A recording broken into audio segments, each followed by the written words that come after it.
Good morning. Thank you for joining me for another 5 good minutes with the Word. I'm Barry Bryson, and we're continuing our study of the Gospel of Luke. And we're coming towards the end of the birth narrative. And then um, these preliminary stories end with the singular account that we have of Jesus as a boy, not as an infant. And that's how the second chapter of Luke ends. And then we go to the ministry of John the Baptist. But the birth narrative itself ends with Jesus being presented at temple. This is not his circumcision, which would have happened on the eighth day. We are told this happens when the days for the purification according to the law of Moses were completed. That's 33 days. So Jesus is more than a month old at this point. Um, and anyway, we're going to see in this account two older people, a man and a woman, who see the baby Jesus and who then respond to God and prophetically announce that this is the child we've been waiting for. Um, so we see, we've talked about Luke's balance and Luke between male and female, Luke trying to or enjoying, liking to tell stories in pairs, and we have that here as well. Song of Simeon, the last song of the four songs that we have in the birth narrative. Three for Jesus, one for John the Baptist, which is also sort of about Jesus. Um, and um, of the three songs that humans sing, it is the shortest, and it's known as the Nunc Dimittis in the wider world, especially among liturgical fellowships, and it's because of the Latin. Now let me depart in peace, and those are the opening words of his song in Latin. So we're going to read chapter 2, verses 22 through 35. When the days for their purification according to the laws of Moses were completed, they brought him up to Jerusalem to present him to the Lord. As it is written in the law of the Lord, every firstborn male that opens the womb shall be called holy to the Lord. That's Exodus 13. And to offer a sacrifice according to what was said in the law of the Lord, a pair of turtle doves or two young pigeons. That's from Numbers chapter 3, by the way. And behold, there was a man in Jerusalem whose name was Simeon. And this man was righteous and devout, looking for the consolation of Israel. And the Holy Spirit was upon him. So this is the third person speaking as they are moved by the Holy Spirit. The Holy Spirit was upon him, and it had been revealed to him by the Holy Spirit that he would not see death before he had seen the Lord's Messiah. And he came in the Spirit into the temple. What does that mean? He came in the Spirit into the temple. When the parents brought in the child Jesus to carry out for him the custom of the law, he took him into his arms and blessed God and said, Now, Lord, let your bondservant depart in peace according to your word. For my eyes have seen your salvation, which you have prepared in the presence of all peoples, a light for the Gentiles. That's Isaiah chapter 42. And all the glory of thy people Israel. And his father and mother were amazed at the things which were being said about him. And Simeon blessed them and said to his mother Mary, Behold, this child is appointed for the fall and rise of many in Israel, and for a sign to be opposed, and a sword will pierce even your own soul, to the end that thoughts from many hearts will be revealed. Okay, it's a wonderful account. I love this account. I love, this and Anna, old people, meeting the baby Jesus, an older man and an older woman. Um, so let's talk about the days of purification, 33 days, and God's requirement. God said right, from the very beginning, that the firstborn belongs to Him. But you redeem the firstborn by coming when the firstborn is born and making an offering. And if you're a poor, which is a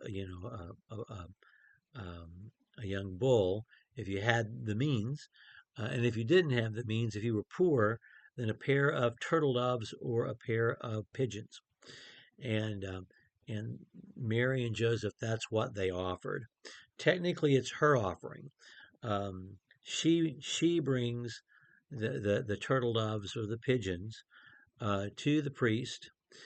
He then goes into at the temple. He then goes into the holy place to the altar, and at the corner of the altar would wring the neck of one pigeon as a sin offering, and then chop off the head of the other pigeon as a burnt offering and make a burnt offering. That's what would have been done. And that's what they had come to do for Jesus. But there is this man, his name is Simeon. And something I haven't mentioned, but I need to mention, it was evident for 400 years among the Jews that no one had received a prophetic word. And now the Holy Spirit is inspiring person after person after person after person to stand up and be a prophet and to say something prophetically, all the way back to Elizabeth and then Zachariah, and now Simeon is being moved by the Holy Spirit to say something. Um, and he has been told, "You're not going to die until you see the Messiah." But did he know when he went to the temple that day in the Holy Spirit? I don't know what that means. I don't know whether the Holy Spirit was in communication with him as he went into the temple saying, "Today's the day." I don't know whether he was in an ecstatic state. I don't know. I don't know what that means. I don't know. You don't either. We're not told. But he goes in and he knows that today's the day. And was he expecting to see a baby? But how wonderful, to get to hold a baby. I mean, there are not many things you do in life that are better than holding a baby. And I don't know that there's anything you do in life than holding your own or your grandchild, except perhaps baptizing them. Um, it's an amazing thing, and he gets to hold the baby Jesus, and he blesses him and blesses God, and then he says to God, "You've kept your promise." So this is the third kept promise that's being kept by the birth of this child. Did we notice that? Not just twos, but threes. The covenant with Abraham, the covenant with David, and the promise made to Simeon. You can let me die now. You've kept every promise. This is not going to get better. And this person that's being born is salvation. And we've been told by the angels, we've been told by um, Zacharias, and now we're being told by Simeon. And we were told by Mary. They all said, this child is about salvation from sins. And we're getting it reemphasized again in Simeon's song. And his mom and dad are amazed at everything being said about him. So there's that too. Mary knows. They know Joseph knows. The angel Gabriel spoke to Mary. God spoke directly to Joseph. They know in his dream. They know. They know that this child is God's child. They know that this child is the Messiah. And yet, how can you be prepared for what that means? And how can you not be constantly surprised at how these things unfold? And they are. And so then Simeon blesses them both because they're both going to be raising this child, custodial parents to this child. But he says to Mary, who is genetically connected to this child, he says to Mary, this child is appointed for the fall and rise of many in Israel and is a sign to be opposed. He's going to accomplish everything that the people have already said. But what hasn't been said yet is that it's going to be hard and it's going to hurt. And it's going to hurt you. And it's going to feel like someone took a Roman broadsword and shoved it right into your heart. That's what it's going to feel like. And later when we see Mary at the cross, I'm sure that's exactly what it felt like. But it's the way it has to be. So the hearts of many will be revealed. This child is a touchstone. This child is a watershed. This child is going to divide humanity into two groups.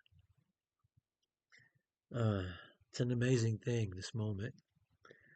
Okay, we're going to meet one more, Anna, and we'll look at her. It's a much shorter narrative, but Luke likes to balance things out and have two of everything. So we're going to talk about Anna next time.